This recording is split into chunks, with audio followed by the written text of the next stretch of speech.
Mes chers frères et sœurs, c'est une joie pour moi de vous retrouver, comme chaque mois, le 26.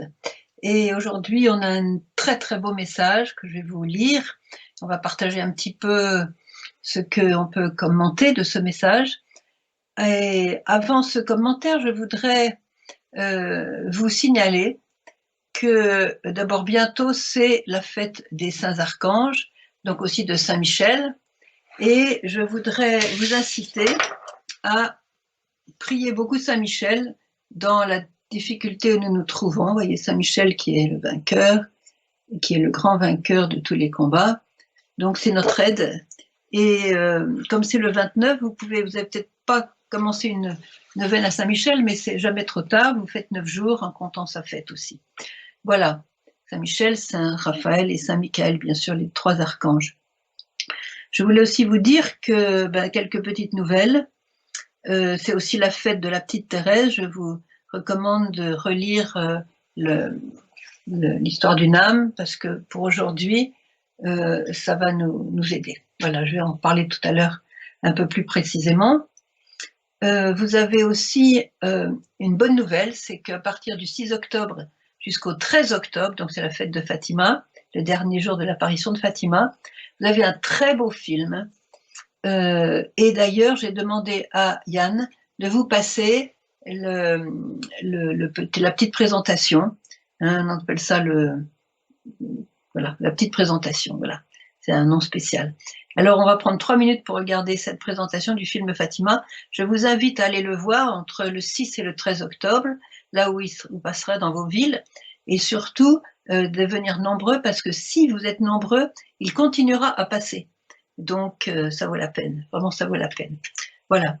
Une autre chose, je voudrais vous recommander. L'autre jour, j'étais en train de parler aux pèlerins dans le Petit Bois et je leur ai parlé du temps nouveau que Marie nous annonce. Un temps nouveau. Je vous prépare au temps nouveau. Je sors de à côté de la Sainte Vierge. Là, je sors avec mon petit micro. C'était fini et je vois un ami de longue date, un prêtre, qui me présente son nouveau livre et ça s'appelle « Je vous prépare au temps nouveau ». Donc lui, il était dans le 1000. Je ne sais pas si vous voyez, là, ça y a un reflet. Je vous prépare au temps nouveau. Donc c'est du père Pierre-Marie Dessus de Sérou et c'est aux éditions Téqui, Pierre Téqui, et ça coûte 12 €. Donc je vous le recommande, c'est très bien fait parce que c'est non seulement les principaux messages de la Vierge qu'il a bien sélectionnés pour notre époque, mais aussi en lien avec d'autres saints, j'allais dire, en particulier Saint Louis-Marie Grignon de Montfort. Donc il y a vraiment une unité dans la parole de Dieu, la parole de Marie. C'est vraiment très intéressant. Voilà, je vous le recommande. Voilà. Maintenant, je voudrais vous donner un petit peu des nouvelles de Vitska. Vitska souffre beaucoup. Pour la 6e fois, elle a été opérée de la colonne vertébrale. Et je n'ai pas besoin de vous dire que ça a été très très douloureux. Et donc, elle souffre. Voilà. C'est la 3e opération, on avait dit qu'il ne faut plus y toucher. C'est la 6e. Et donc, autrement dit, elle est très très mal. Voilà. Donc, priez bien pour elle. Elle souffre, elle offre pour nous. Et c'est la femme la plus gaie du monde.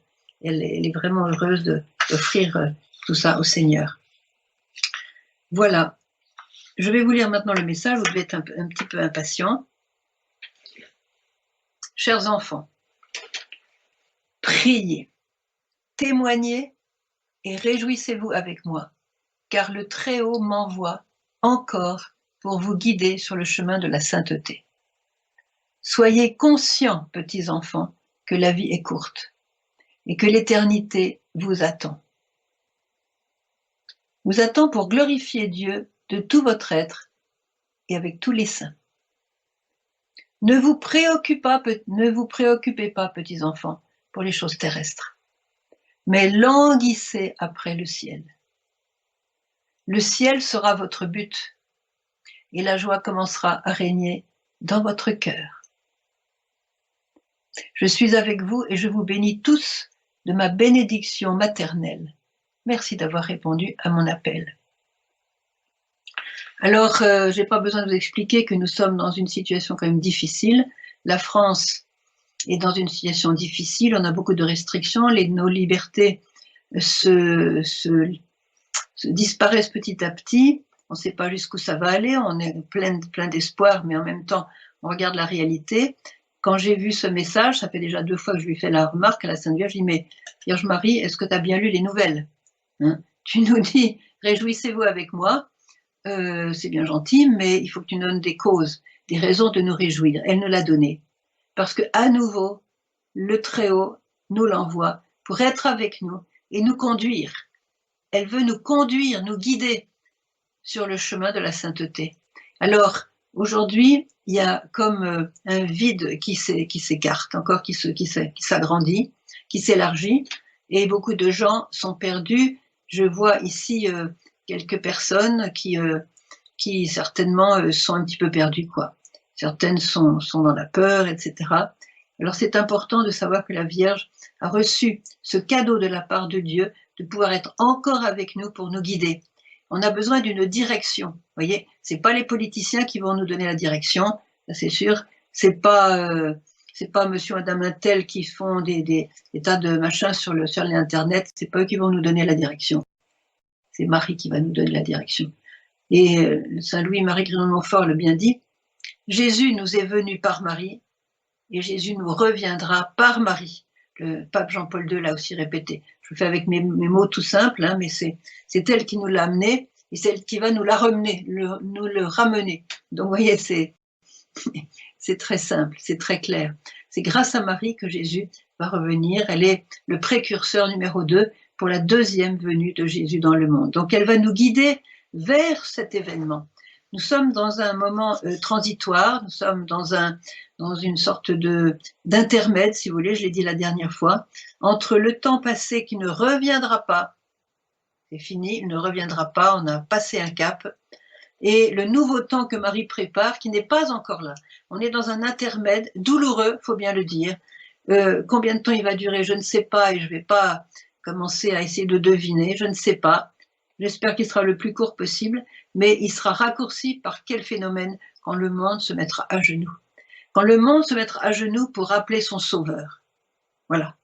C'est ça qui va déclencher la fin de ce moment difficile, de ce moment douloureux pour tout le monde. Il y a eu beaucoup de morts, ça continue. Il y a eu beaucoup de malades, ça continue. Il n'y a pas que ça, heureusement. Hein. Il y a des gens qui sont en bonne santé. Il y en a encore plein dans le monde, mais disons qu'il y a cette réalité qui semble ne pas se terminer. Voilà, et bon, il y a alors, je voudrais me servir de Saint-Michel. Voilà. Alors, comment pouvons-nous nous en sortir? Alors, vivre, mais vous ne pouvez pas vivre sans la prière. La prière est ce lien avec Dieu, avec votre Créateur, avec votre Sauveur, ce lien, ce tuyau, j'allais dire, d'arrivée de la grâce. Hein. Le fondement de votre paix, nous dit Marie, c'est la prière. Alors, sans la prière, vous n'aurez pas la paix. Vous aurez une tranquillité provisoire qui va bientôt s'écrouler, parce qu'on voit bien que, comme dit Marie elle-même, tout s'écroule. Hein, c'est elle qui le dit. Donc, sans la prière, mes chers frères et sœurs, on ne va pas y arriver. Elle nous l'a dit une fois, elle nous dit, vous pensez peut-être y arriver sans la bénédiction de Dieu. C'est une question qui donne en même temps la réponse. Donc voilà, priez, témoignez. Parce que quand on garde son petit salut pour soi-même, ça ne va pas non plus. Hein. Ça veut dire qu'il faut aussi rayonner de cette joie que nous donne le Seigneur d'être dans notre cœur. Voyez. Donc il faut témoigner. Il faut témoigner d'abord par la vie, et si c'est possible dans la parole. Si cela est donné, c'est pas donné à tout le monde. Il faut surtout pas faire de forcing dans la parole. Il faut surtout pas faire de reproches à ceux qui ne sont pas d'accord avec vous. Donc, témoignez par votre amour, par votre lumière, par votre joie, par votre paix. Et c'est ça qui touche les cœurs. Voilà. Donc, priez et témoignez. Et elle ajoute, réjouissez-vous avec moi. Alors, c'est là où je lui ai dit, mais Vierge Marie, est-ce que tu as bien lu les nouvelles? Hein, voilà. Eh bien oui. Ça fait plusieurs mois qu'elle nous dit « Réjouissez-vous, soyez joie et paix, soyez espérance pour ce monde qui est perdu, qui vit dans les ténèbres. » Voilà. Elle nous demande de nous réjouir et elle veut nous donner cette joie. C'est pas une parole en l'air pour nous consoler, pour nous faire croire que tout va aller bien. Non, non, non, non. C'est une joie profonde, c'est une joie spirituelle, c'est sa joie à elle. Donc c'est une joie divine. La joie, c'est un fruit de l'esprit. Mais c'est pas un sentiment, c'est pas un état d'âme, c'est un fruit de l'esprit pour ceux qui prient. Voyez. Donc réjouissez-vous avec moi. Pourquoi? Parce que le Très-Haut, elle l'a demandé, elle a intercédé, et elle a eu la grande grâce de pouvoir être encore avec nous pour nous guider.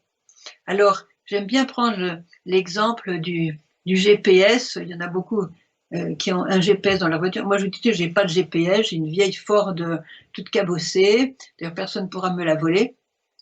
Elle est vieille comme Mathusalem. Elle va bientôt rendre l'âme. En tout cas, j'ai pas de GPS. Mais quand je suis dans une voiture avec quelqu'un qui a un GPS, je suis admirative parce que on sait qu'il faut quand il faut tourner à droite, à gauche, tout droit, il faut contourner ce truc-là. C'est magnifique le GPS. Quelquefois, ils font des petites erreurs, mais pas souvent. Donc Marie est comme notre GPS. Ça veut dire qu'elle connaît le but. Vous voyez, quand vous avez fait un voyage, vous écrivez l'adresse là où vous allez.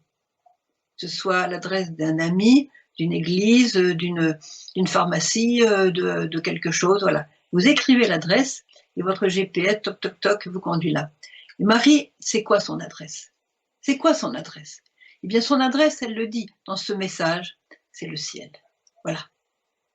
Réjouissez-vous avec moi, car le Très-Haut m'a permis de vous conduire, de vous guider, ou sur le chemin de la sainteté. Et la sainteté, c'est cela qui nous met au ciel. Mais attention, ça ne nous met pas seulement au ciel dans l'avenir, au moment où on va mourir. Ça nous met déjà au ciel sur cette terre. Parce que ceux qui sont avec Marie et Jésus, dans la prière, dans la ferveur, dans l'union du cœur avec Jésus et Marie, ils vivent déjà une partie du ciel dans leur cœur. C'est pour ça que je vous dis, Vitska, elle est archi malade. Elle a un dos qui est détruit. Imaginez les souffrances. Et elle est gaie comme un pinceau. Et elle témoigne l'amour et la joie à tous ceux qui l'entourent, voyez. On voit son mari souvent, il vient à la messe avec nous, il vient prière, il est là, il monte sur la montagne, voilà, c'est un couple, voilà. Donc, voilà. Alors, donc la Vierge vient pour nous guider sur le chemin de la sainteté, c'est bien parce que comme ça on a une direction. Et elle nous donne une direction. Sachez, je voudrais le répéter parce que je sais certains d'entre vous sont découragés. Mais je voudrais vous dire une chose, c'est que Dieu, le Créateur, dont vous venez, a un plan de sainteté pour chacun de nous. Il a un plan de bonheur pour chacun de nous, et un plan de paix et de joie pour chacun de nous. Est-ce que vous le croyez? Est-ce que vous pensez que Dieu vous a créé pour que vous souffriez, que vous vous lamentiez et que vous flippiez à mort toute votre vie? Absolument pas. Dieu vous a créé pour la joie, pour être avec lui. Et le secret de la vraie joie, c'est d'être unis au Seigneur. Et ça se trouve dans la prière. Donc voilà, elle nous conduit vers ce chemin de la sainteté. Pendant 40 ans, elle nous a expliqué le chemin de la sainteté. Je vous invite à lire et relire les messages. Voilà. Alors, voilà. Soyez conscients, petits enfants, que la vie est courte. Elle va bientôt se terminer, même si c'est dans 50 ans. C'est quand même très très court par rapport à l'éternité. Donc soyez conscients. Moi, par exemple, j'ai 74 ans. Quand je vois le chiffre 7 et 4, j'ai mon anniversaire l'autre jour, je vois le chiffre 7 et 4, je dis, mais quoi? Ça veut dire que je vais bientôt mourir? Waouh! C'est quelque chose qui est contre la nature, vous voyez. Je n'arrive pas à croire que j'ai 74 ans.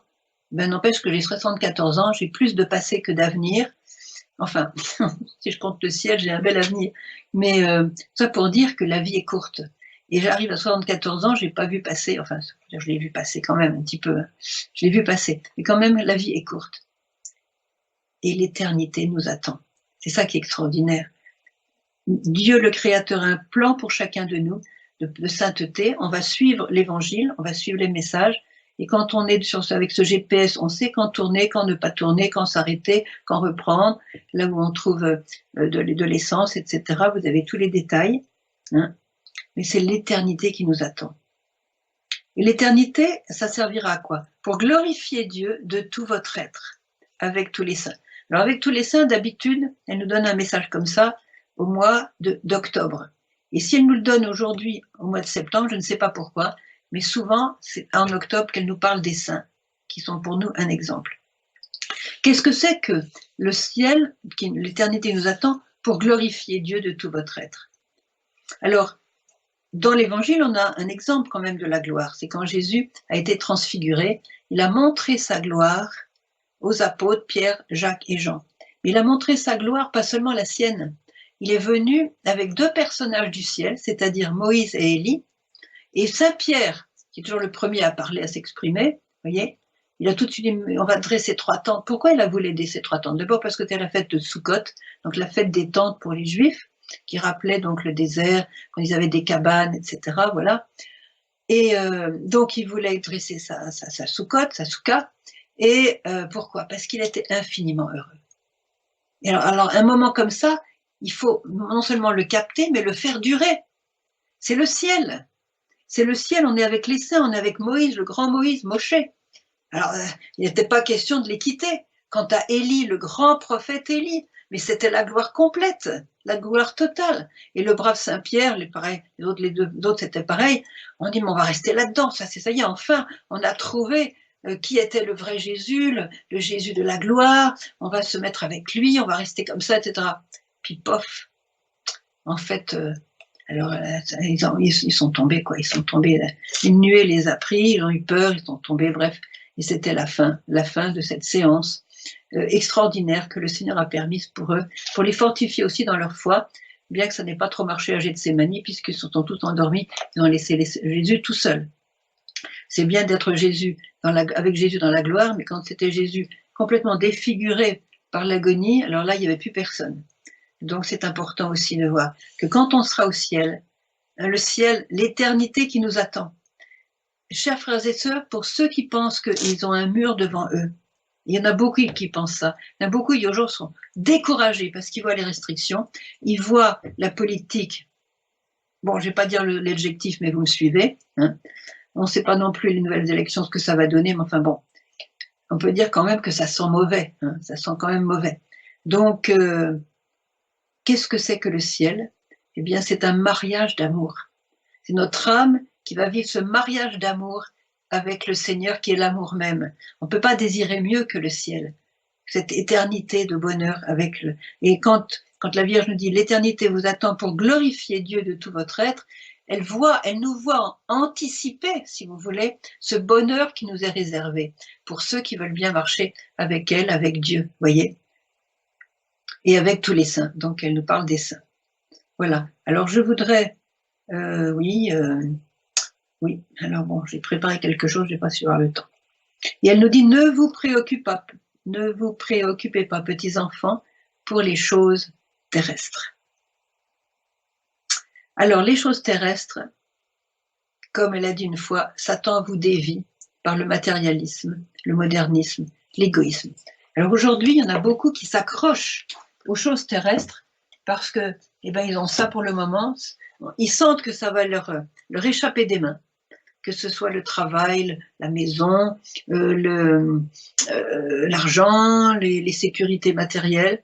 Ils se disent, mais qu'est-ce que ça va devenir tout ça, hein, j'espère que ça va aller, mais apparemment, prend pas le chemin. Il y a des conflits maintenant, même au sein des familles, au sein des communautés, au sein des... C'est difficile, disons, c'est difficile et douloureux. Alors, Marie nous dit, ne vous attachez pas aux choses terrestres. Je voudrais vous lire ici un passage de ce livre que je vous recommande. Je vous cache le nom de l'auteur parce que c'est pas la peine de vous le dire. Quand vous le voyez écrit, d'accord. Hein. Voilà, de toute façon, vous avez ma photo, donc ça va, c'est pas la peine que je vous dise le nom. Alors, c'est l'histoire du Père John que j'ai rencontré à Bangkok dans mes missions.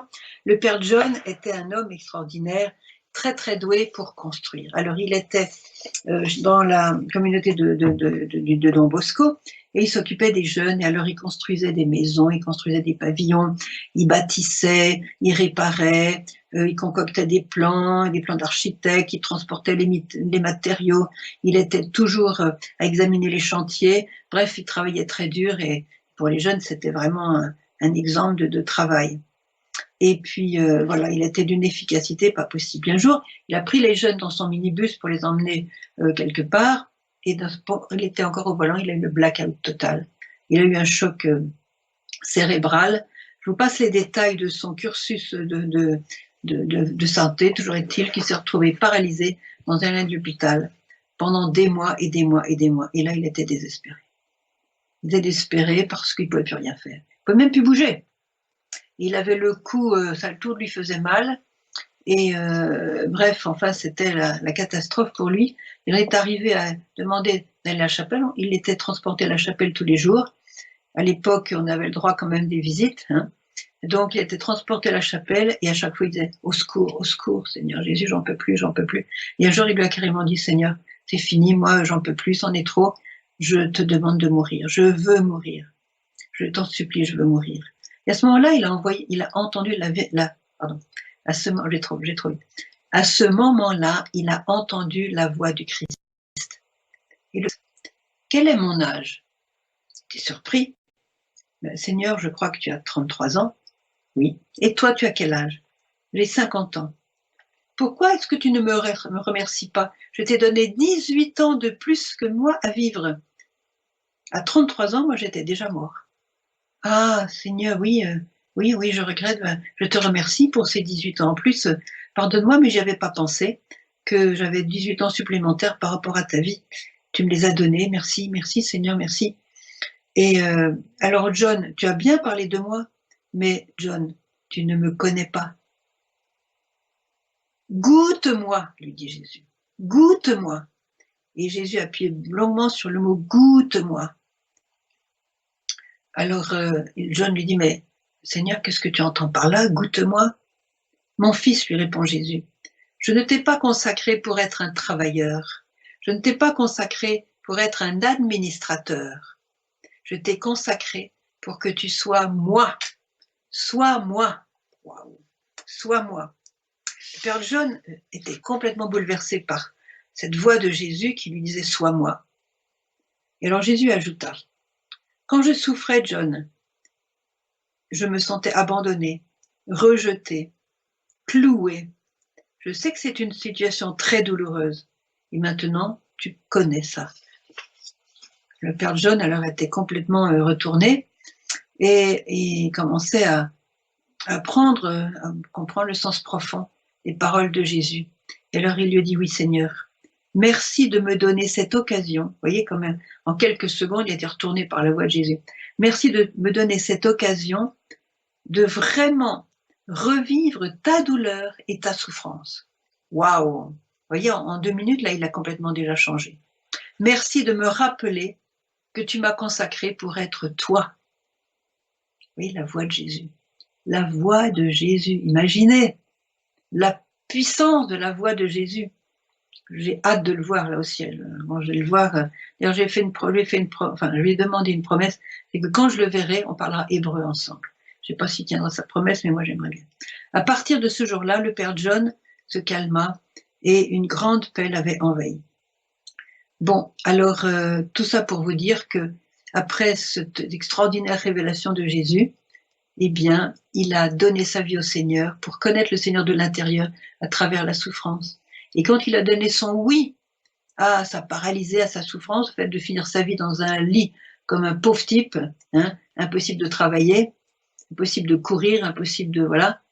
Eh bien, quand il a eu donné son oui, eh bien les petits doigts de ses les doigts de ses pieds, les petits doigts de ses pieds ont commencé à bouger. Et puis ses pieds ont bougé, et puis ses jambes, et puis ses mains. Il a été guéri. Il a été entièrement guéri. Alors, ceux qui étaient dans son pavillon à l'hôpital lui ont dit « Mais quel est ton secret, John? Vous voulez savoir mon secret? Eh bien, c'est quoi ton médicament ?» il demandait. « Où est-ce qu'on peut l'acheter, ton médicament? C'est quoi ton secret? » Eh bien, mon secret, c'est le Seigneur Jésus, uniquement le Seigneur. Croyez en Dieu. Voilà. Alors après, bon, je vous passe les détails. Il a complètement changé sa vie. Ça a été une résurrection. Les jeunes l'ont vu. Moi, je l'ai vu à ce moment-là. Moi, je l'ai vu après sa guérison. Hein. C'était un homme qui, sa manière de célébrer la messe, de prêcher, il a commencé à connaître Jésus.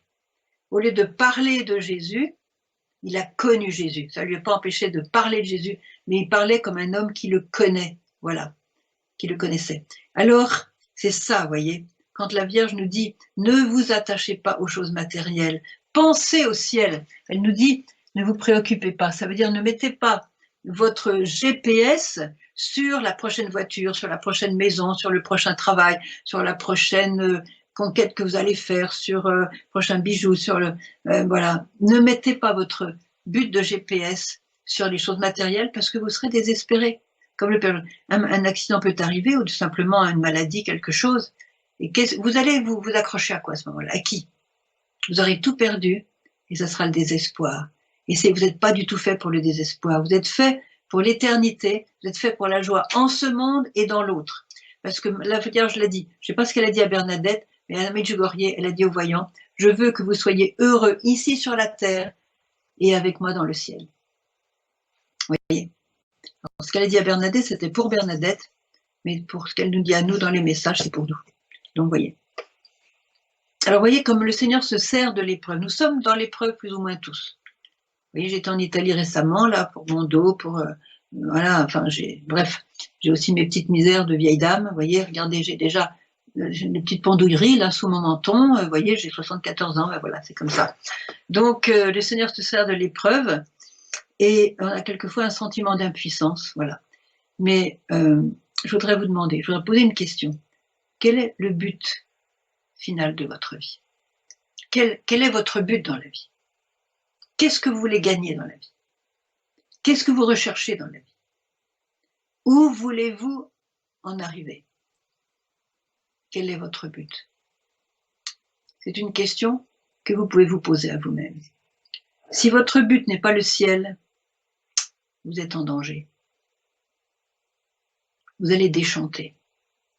Mais si votre but est vraiment le ciel, vous allez commencer le ciel sur la terre, parce que vous allez prendre le chemin de la sainteté, tout simplement en vivant l'évangile du Christ que Marie nous demande de lire chaque jour. Et en lisant aussi les messages, c'est une maman qui vous dit chaque jour comment vivre ce chemin de la sainteté. Voilà. Languissez après le ciel, nous dit Marie. Alors, il y en a qui languissent après la prochaine voiture. Il y en a qui languissent après le prochain travail, le prochain poste. Il y en a qui languissent après la prochaine femme qu'ils vont avoir, le prochain homme qu'ils vont avoir. Il y en a qui languissent après ceci et cela. Languissez après quoi? Après le ciel. Parce que c'est au ciel que vous allez vivre pleinement tout ce que vous êtes dans votre identité profonde. Il n'y aura personne pour vous dire que vous êtes nul, que vous êtes rien du tout, que vous êtes bon pour mourir dans un hôpital avec ou sans le Covid, avec ou sans le vaccin, tout ça. C'est pas ça votre vie. Il faudrait arrêter de lire tous ces messages sur l'internet qui se contredisent, qui nous fait perdre le temps. Aspirez au ciel. Aspirez au ciel, languissez après le ciel, c'est-à-dire languissez après ce mariage d'amour que le Seigneur, l'amour même, a préparé pour vous. Et ça, c'est le désir le plus profond de votre cœur. Écoutez vos désirs profonds. Écoutez, ne vous laissez pas perdre par les petites gadgets de la vie quotidienne, les choses matérielles. Écoutez le désir le plus profond de votre cœur. Ça, c'est la marque de Dieu en vous. Parce que le désir le plus profond de votre cœur, c'est un amour qui ne finit pas. Un amour vrai, qui ne trompe pas. C'est ça le désir de votre cœur. La joie d'aimer, la joie d'être aimé et d'aimer. C'est ça le désir de votre cœur. Et si vous vous demandez vous-même quel est le but de ma vie, c'est ça. C'est ça que je voudrais avoir. Voilà. Alors ne vous trompez pas de bonheur. Ne prenez pas des petits bonheurs de pacotille qui vont vous lâcher. Ne prenez pas des bouées de sauvetage transpercées, percées, qui vont vous laisser couler. Vous voyez, c'est Dieu qui va vous donner le salut. C'est Jésus qui va vous donner le salut. C'est pas les hommes politiques, c'est pas les élections, les nouvelles élections, Dieu sait comment ça va être. C'est pas l'économie qui d'ailleurs, voilà, c'est pas la science, c'est pas l'argent, c'est pas le vaccin 1, 2, 3, 4, 5 et combien il y en aura comme ça. C'est pas ça qui va nous sauver. C'est pas les restrictions sanitaires qui vont nous sauver et même tellement nous protéger. Non, c'est pas ça qui va nous sauver. Qui va nous sauver? Le Sauveur. Il faudrait remettre les croix dans nos maisons. Il faudrait remettre l'évangile sur notre table. Il faudrait remettre les statues de la Sainte Vierge sur nos commodes. Il faudrait remettre dans les mains de vos enfants et de vos adolescents l'évangile du Christ. Donnez-leur la vie des saints. Donnez-leur... Ah oui, je voudrais vous lire quelque chose de très très beau là. Donnez-leur la vie des saints pour qu'ils soient enthousiasmés par quelque chose qui soit solide et non pas par des niaiseries qui vont les laisser vides et les porter vers la drogue, l'alcool, le satanisme et qui sait encore, voyez, les perversions de toutes sortes. Je voudrais vous lire le témoignage d'un prêtre que j'ai rencontré l'autre jour et qui m'a bouleversée. Donc c'est l'histoire ce prêtre qui était en train de confesser dans les années 85 à Medjugorje. Vous savez, c'était le temps où on s'était assis sur une chaise dans l'herbe et le prêtre aussi était assis, on était devant lui. Voilà. Donc ce prêtre commençait à confesser, arrive une femme pour se confesser. Alors il la bénit, lui sourit, il l'accueille gentiment et elle commence à lui dire « Mais comme tu es beau, mais qu'est-ce que tu fais ici ?» Bon, je passe un peu les détails, elle commence à l'insulter, à lui parler d'une manière vulgaire, elle commence même à blasphémer, et puis elle commence à crier, tout le monde l'entendait autour d'elle, ça commence à sentir le roussi, le prêtre se dit mais comment je vais faire? Comment je vais me sortir de cette impasse? Et alors il a pensé à cette âme perdue, vraiment cette personne complètement à l'ouest, sur le plan spirituel. Alors il a prié. Et pendant 20 minutes, non, pendant 30 minutes, elle n'a pas cessé de l'injurier, de se moquer de lui, de lui sortir les blasphèmes les plus horribles, etc., avec tout le monde qui commençait à se demander autour d'eux. Et lui disait, je ne veux pas la lâcher. Si jamais je la lâche et que je lui dis de s'en aller, elle va se perdre pour longtemps, ou peut-être pour toujours. Il faut que je la garde, il faut qu'il se passe. Alors il priait comme un fou pour elle, pardon. Il priait vraiment de tout son cœur, Seigneur, interviens, fais quelque chose. Et puis une demi-heure plus tard, il disait, il faut que ça s'en finisse, c'est pas possible de continuer comme ça. Une demi-heure plus tard, on entend une petite clochette. C'était le signe que la Sainte Vierge apparaissait à Medjugorje. Et à ce moment-là, il s'est passé le miracle qu'il attendait et pour lequel il avait prié. Il se met à éclater en sanglots, mais des sanglots forts, des sanglots qui lui venaient des tripes, on peut dire, des entrailles, des sanglots, elle n'arrêtait pas de sangloter. Il a commencé sa confession. Il était l'heure de l'apparition, c'est-à-dire c'était l'été, il était 7h moins 20. Et la confession a duré jusqu'à 2h du matin. La grâce de la Sainte Vierge qui vient. Réjouissez-vous car le Très-Haut m'a permis d'être encore avec vous pour vous guider sur le chemin de la sainteté. Et en tout cas, cette femme-là, lui, il ne l'a pas loupé. Il ne l'a pas loupé, il a prié, il a cru, il a espéré dans la grâce de Dieu et de la Sainte Vierge. Et voyez, jusqu'à 2h du matin, elle s'est confessée. Ça a retourné complètement sa vie. Voyez, tout ça pour vous dire que, eh bien, cette femme, elle a trouvé son chemin de salut parce qu'elle s'est confessée. Elle n'avait pas l'intention de se confesser, mais elle est tombée sur un saint prêtre. Voilà. Je voudrais aussi dire un mot à propos de ce prêtre. C'est qu'il a tenu à ne pas lâcher cette âme. C'est facile de dire, ça va pas la tête, excusez-moi madame, mais c'est pas le lieu pour faire ça, si vous voulez blasphémer, moi j'ai du travail, mais il y a une queue là qui m'attend, il aurait pu faire ça. Il dit non, cette âme-là est trop précieuse, Jésus a versé son sang pour elle. Il faut vraiment qu'il se passe quelque chose pour qu'elle revienne vers Dieu, voyez. Et voilà, c'est ça la grâce de la venue de la Sainte Vierge. Tout ça pour vous dire que languissez après le ciel. Le ciel sera votre but. Bon, ça je l'ai dit. Mettez comme but, comme adresse finale, le ciel. Hein, vous allez mettre cette adresse finale. Et alors, que nous dit la Vierge, la joie commencera à régner dans votre cœur. Peut-être qu'il n'y a pas la joie maintenant, mais elle commencera à régner dans votre cœur si vous retrouvez ce but et que vous investissez dans ce but. Vous voyez, quand vous préparez votre maison de retraite, par exemple, vous investissez, alors les peintures, les meubles, les cadres, les lits, les matelas, les rideaux, la cave, la voiture, le grenier, le machin, tout ça, vous investissez. Ben oui, mais vous n'êtes jamais sûr de l'habiter un jour, votre maison de retraite, excusez-moi. Regardez ce qui se passe dans le monde, on n'est pas sûr. Mais votre finalité au ciel, vous êtes absolument sûr. Vous êtes sûrs, mes chers frères et sœurs, vous êtes sûrs que Dieu vous a créé pour le ciel. Alors investissez pour le ciel. Languissez après le ciel, nous dit Marie. Et qu'est-ce qui va se passer? Le ciel sera votre but. Marie vous dirigera avec ses tournants à gauche, ses tournants à droite. Attention, là, il y a une barrière. Là, il y a un accident, il faut contourner l'autoroute, etc. Elle vous guidera. Et puis, vous allez tomber à pieds joints vers le ciel. Voilà. Et si vous avez un autre but, excusez-moi, il va falloir changer de but pour prendre le but de Marie, le but de l'amour, le but de la joie. La joie commencera à régner dans votre cœur. Est-ce que Marie nous a menti?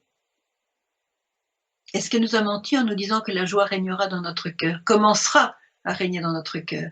Elle ne nous a pas menti. parce qu'elle est la mère de la lumière, elle est la mère du Messie, la mère de celui qui a dit « Je suis la vérité, le chemin et la vie ». Et elle-même, elle est la vérité. Elle nous donne le chemin, et elle nous donne la vie comme mère, elle nous redonne la vie. Alors prenez sa main, laissez-vous conduire par elle, et vous ne serez pas déçus du voyage, c'est le cas de le dire. C'est le cas de le dire. Yann, je ne sais pas si j'ai fini mon temps. Combien de temps? Je sais pas, t'as parlé assez. J'ai assez parlé, on me dit que j'ai assez parlé, donc je vais arrêter. Ah oui, j'ai oublié la dernière phrase du message. Je suis avec vous. Sa présence, elle est là. Vous n'avez pas besoin de la tirer par les pieds. Elle est déjà là. Je suis avec vous. Et je vous bénis tous de ma bénédiction maternelle. Ça me rappelle quand Jésus a été préparé sa passion, il a été trouver sa mère. C'est les mystiques qui nous racontent ça. Il a été trouver sa mère et lui a dit « Mère, donne-moi ta bénédiction maternelle pour la dernière fois. » Et Marie lui a donné « Fils, je te bénis. » Elle n'a pas dit au nom du Père, du Fils et du Saint-Esprit, mais elle a donné sa bénédiction maternelle. Et après, elle a dit « Fils, maintenant, toi-même, bénis-moi. » Vous voyez? Eh bien, c'est cette même bénédiction que Marie a donnée à son fils avant qu'il aille au jardin des Oliviers, avant qu'il ait commencé sa passion. Il a été voir sa mère chérie, sa mère bien-aimée, pour qu'elle le bénisse. C'est cette même bénédiction, chers frères et sœurs, que Marie vous a donnée, vous donne aujourd'hui et vous donnera toujours, parce qu'elle vous aime et qu'elle est avec vous. Amen.